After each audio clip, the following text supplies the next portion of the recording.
Hi there, my name is Nathan Scalzone, Director of Artistic Operations for the Hartford Symphony Orchestra, and we're here to talk about Mozart's Requiem. Mozart's Requiem. Why all the mystery? Most of the mystery has to do with the involvement of two of his conspirators and collaborators, namely his wife, Constanza, and his student, Süssmayr. Here's what we know for sure. Mozart, having received the commission for the Requiem, could not finish it because death took the pen from his hand. We also know that the Requiem was commissioned anonymously by Count von Wolsegg, who intended to pass the work off as his own. By the way, this Count did this all time. He completely took other composers' work and tried to pass it off as his own. As we know, unfortunately, Mozart died before he could complete the Requiem, and this left his wife, Constanza, in a deep financial bind. The Count wanted a complete, authentic Mozart score. Constanza did not have one, so she had to go about and get it.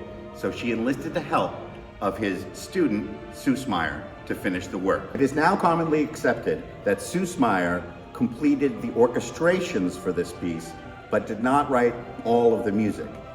Most scholars tend to think that he wrote the three internal movements, Sanctus, Benedictus, and Agnus Dei, all by himself. But the rest is pure Mozart, except for the orchestrations.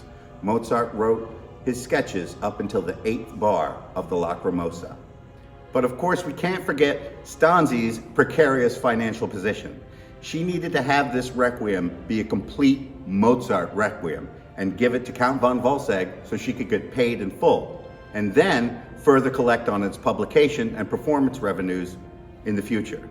And the mystery continues because for the rest of her life, Stanzi insisted that this Requiem was a complete Mozart work. She never wavered from that position. Complicating matters further, Süssmayr was such a great student that he was able to imitate the handwriting of Mozart.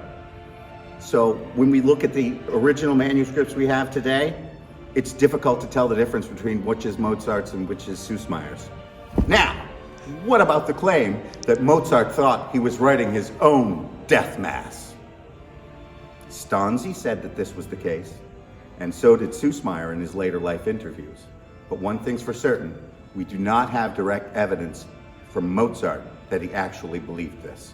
And the truth is, unless we can travel back in time, we will never know the true story. And that's okay. Today, Mozart's Requiem is still the gold standard of requiems. It is one of the greatest musical compositions ever written, and its genesis and completion still remain today shrouded in unsolved mystery.